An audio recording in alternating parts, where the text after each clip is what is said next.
Hello, everyone. You're all welcome back to the English Decks. Today, we are diving into an inspiring short story from the Beacon of Light titled Fly Like an Eagle.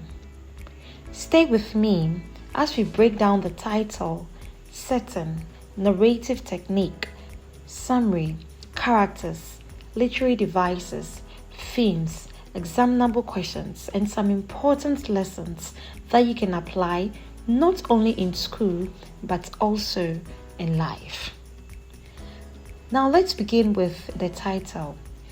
The title, Fly Like an Eagle, is a symbolic call to rise above limitation, discover purpose, and move with courage and vision.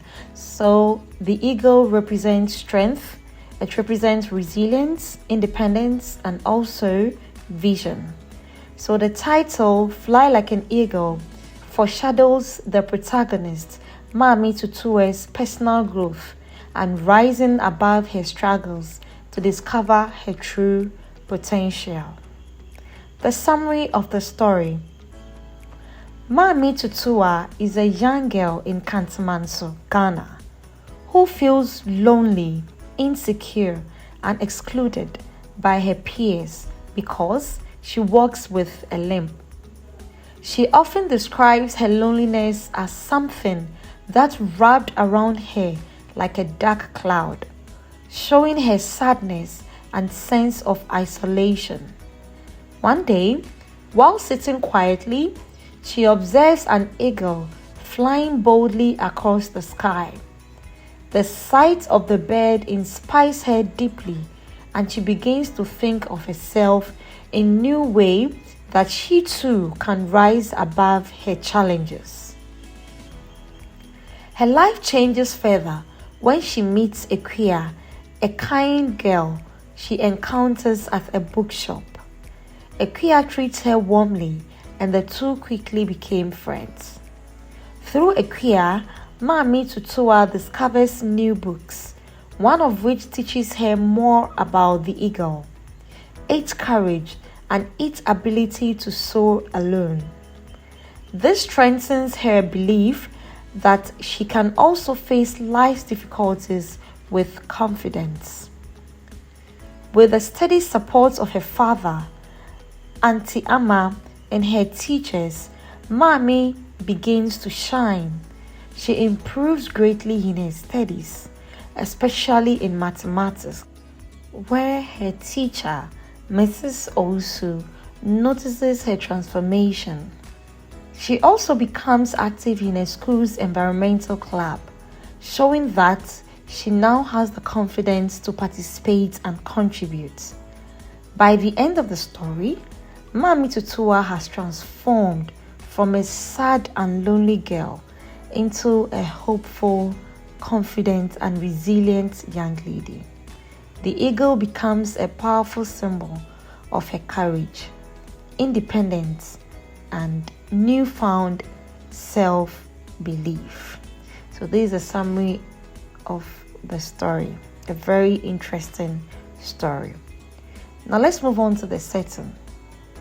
The story has a physical setting, which is set in Kantamanso.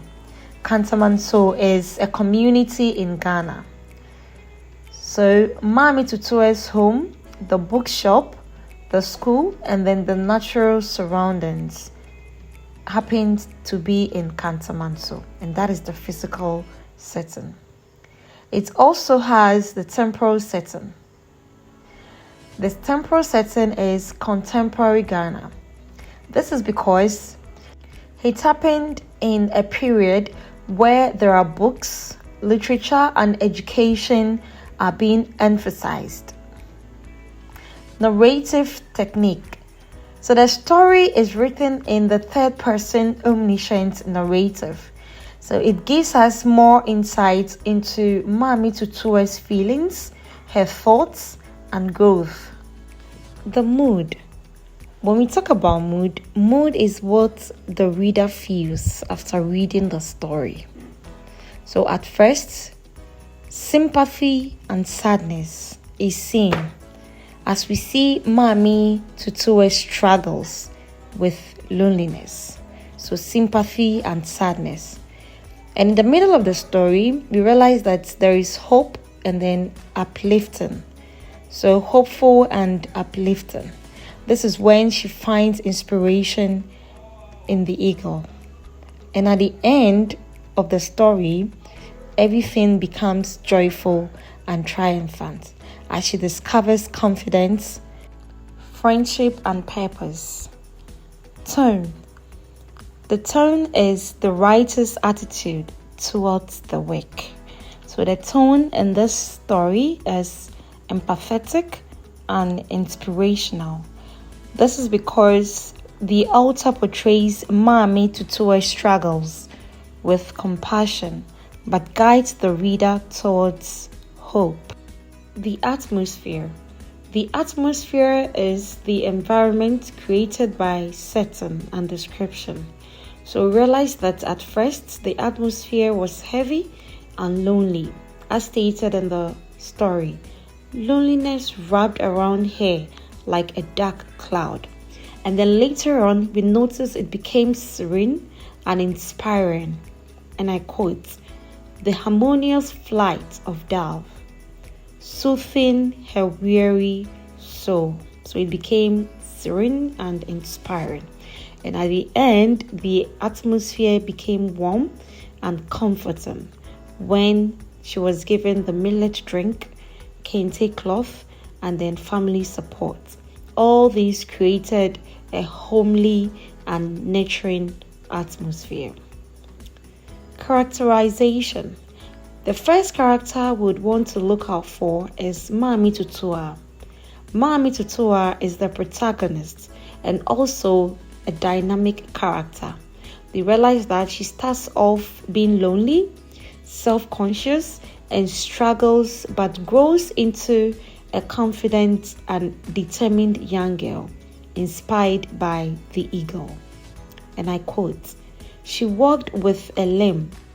Loneliness wrapped around her like a dark cloud." This shows how lonely she was, and then being self-conscious and struggling. And then there was a transformation, and I quote, "You are radiating positively, and your persistence paid off." So this shows how she changes from one character to the other character. Hence, she's a dynamic character. The next character is Equia. Equia is a supporting character and also influential. So she is a new friend Mami Tutua meets at the bookshop. She introduces Mami Tutua to an eagle book, encourages her growth, and provides guidance and support.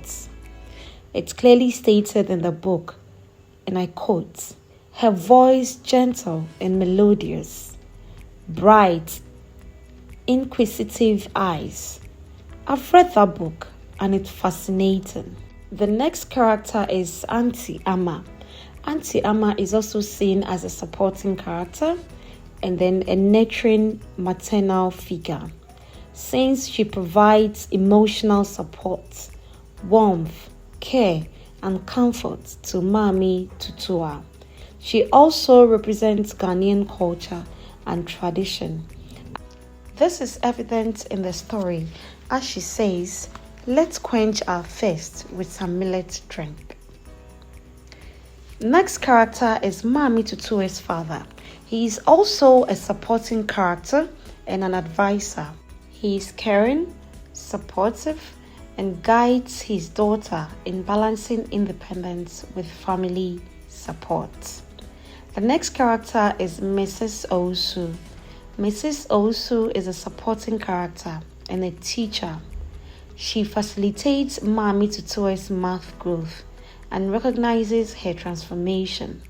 This shows the importance of encouragement. She said, "This is remarkable. You are an inspiration to all." The last character is Efua. Efua is a peer minor and also a sitting partner or a friend to Mami Tutua. She represents society's perception, noticing Mami Tutua's change. So this is evident when she says, "You seem more confident, Mami." Now move on to the literary devices. We have a lot of literary devices in the story, hence we would want to begin with simile. Many thoughts swirled in her mind like a flooded river. Loneliness wrapped around her like a dark cloud. So this is comparing her thoughts and emotions to a physical sensation with the use of like. Isn't the eagle just as free as the birds in the flock? This is also comparing the eagle to the birds in the flock with the use of as. Metaphor, and I quote, "A flame of strength that wouldn't go out." So it compares the strength to a flame without using like or as, hence metaphor. There is a use of personification in the story. The empty sky no longer seemed mocking. Instead, it invited her to spread her wings and fly. So the sky is given human attributes to reflect her changing mindset. So this is personification. Symbolism. We realize that the eagle represents courage, freedom, vision, and purpose. Books represent knowledge, transformation, or awakening. Food or drink represents cultural heritage and comfort. Light or warmth represents renewal or joy. So all these are symbolism. Imagery. The aroma of steaming jollof rice and grilled chicken wafted through the air. So this gives a vivid sensory description, and it appeals to the sense of smell and taste. Her fingers tracing the spines of the volumes as if seeking a hidden treasure. So this also gives a vivid visual and tactile imagery. Repetition. Her struggles had been like the eagle's patient hands. Her practice like the eagle's silent focus. Her triumph like the eagle's soaring fight.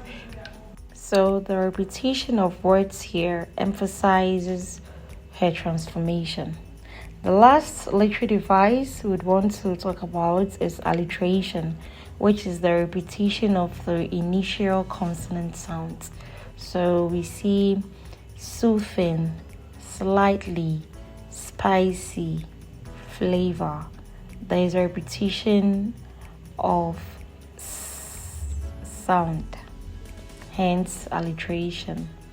The themes. So the first theme we would want to discuss is loneliness and isolation. So Mami Tutua struggles with loneliness due to her physical disability and being ignored by her peers. Loneliness wrapped around her like a dark cloud, making her feel empty and trapped. So this theme shows how isolation can affect one's emotional state, yet also push them towards self-discovery. The next theme is self-discovery and inner strength. So we realize that she learns to see her loneliness not as weakness, but as a chance to grow stronger, as stated in the story. Flying alone doesn't mean being alone. It means being brave enough to find your way. So the eagle becomes a metaphor for her journey of resilience and courage. Hope and transformation. We realize that Mami Tutua transforms from a girl filled with self-doubt into a confident individual. So her sudden improvement in mathematics mirrors her newfound confidence. Her struggles had been like the eagle's patient hand. her practice like the eagle's silent focus, her triumph like the eagle's soaring flight. Hence, she happens to transform from a girl filled with self-doubt into a confident individual. The next theme is friendship and human connection. So her meeting with Equia introduces the possibility of true friendship, showing that human connection is part of healing. So Mami Tutua couldn't help but feel drawn to Equia's warm demeanor. Could this be the start of a beautiful friendship? So there is friendship and human connection. The last theme is cultural identity and heritage. So the descriptions of kente cloth, millet drink, and Ghanaian setting reflect cultural pride. She wore a vibrant, floor-length kente cloth wrapper. Its bold colors and geometric patterns, evidence of her Ghanaian heritage. So there is a description of kente cloth, millet drink, and Ghanaian setting, and this depicts cultural identity and heritage. Let's move on to some likely examination questions. Try your hands on these questions. Question number 1. Discuss the significance of the title, Fly Like an Eagle. 2. How does the setting influence the mood of the story? Question 3. Examine the role of Equia in Mami Tutua's transformation. 4. Identify and explain 3 literary devices used in the story. Question 5. Discuss the theme of self-discovery in the story. 6. How does the author use symbolism to develop the plots? 7. Compare Mami Tutua at the beginning of the story and at the end. Question 8. What lessons can young readers learn from Fly Like an Eagle? A quick recap. So today we've discussed the title, summary, setting, narrative technique, mood, tone, and atmosphere, characters, literary devices, themes, and some examinable questions. Thank you for joining me on this lesson. If you enjoyed this lesson, give a thumbs up, like, subscribe, and share. Until next time, keep reading, keep reflecting, and stay inspired. Bye for now.